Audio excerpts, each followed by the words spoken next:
Congressman Trey Gowdy, member of the Permanent Select Committee on Intelligence. Congressman, welcome. Good to have you here tonight. Yes, ma'am. Thank you. So you heard Senator Sessions' recusal today and watched him answer the questions. What questions do you have for him remaining?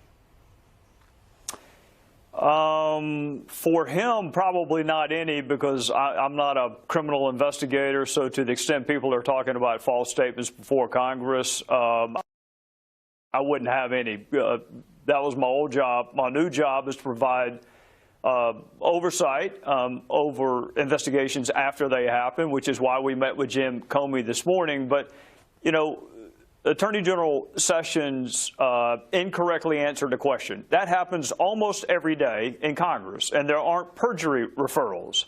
People do make mistakes.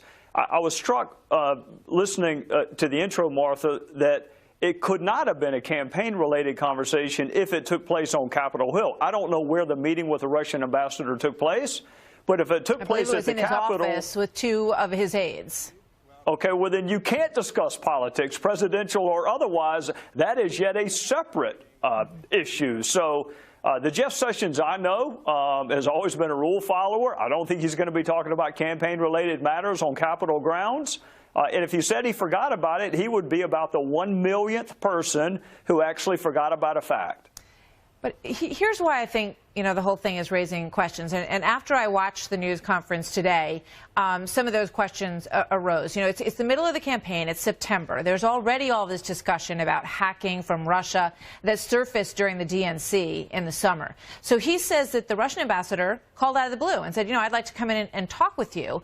And he said yes. So just a few short months later in January, he describes a somewhat uncomfortable conversation. And he said he brought up things about the Ukraine that, you know, seemed to make the ambassador a little uncomfortable with his take on that idea. And then in January, he doesn't remember that conversation happening. And then after that, his aides don't say to him, you know, hey, after the testimony, we did have that meeting, remember? And there's no follow-up to the committee based on that recollection? Well, it's up to him. He's the one that gave the testimony before the Senate Judiciary Committee. It's up to him to clarify it. I'm just telling you, having been there for 6 years, almost every witness gets some fact incorrect. That does not tantamount to perjury. I'm not prejudging this. The FBI is welcome to look at it. If the Senate feels that strongly about it, they can send a referral to the FBI.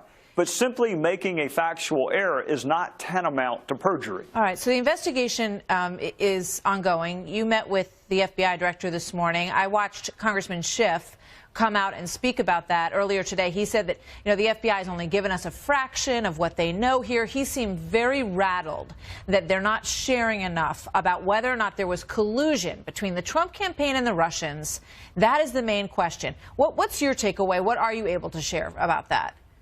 I was in the same room for the same morning, and it is exactly the opposite. I have never heard a federal law enforcement agent give with that degree of particularity and detail an update on an inquiry. And as you may recall, I was a federal prosecutor for 6 years, so I have talked to lots of FBI agents.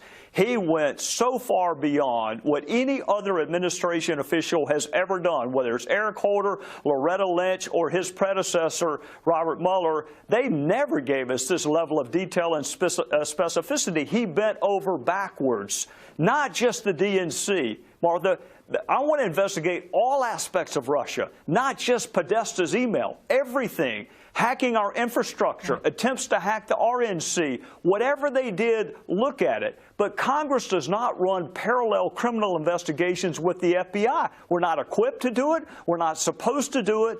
Jim Comey did more today to update us than I have ever had done in the 6 years I have been there. And for Adam to treat it that way, that dismissively, clearly he and I were in two separate rooms this morning. Very interesting.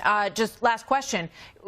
John Brennan and Mr. Clapper both said that after the investigation, they were not able to see any evidence of collusion between the Trump campaign and the Russians, that they were trying to bring down Hillary Clinton's candidacy. Is there any new information that you got from Mr. Comey on that today? Well, if I did get new information, despite how adeptly you asked that question, I would not be able to share it given the nature of our hearing. But I will tell you this, to the extent people are relying on media reports, whether it's the New York Times or the Washington Post, upon which to base their factual assertions, I would tell them to be very, very careful.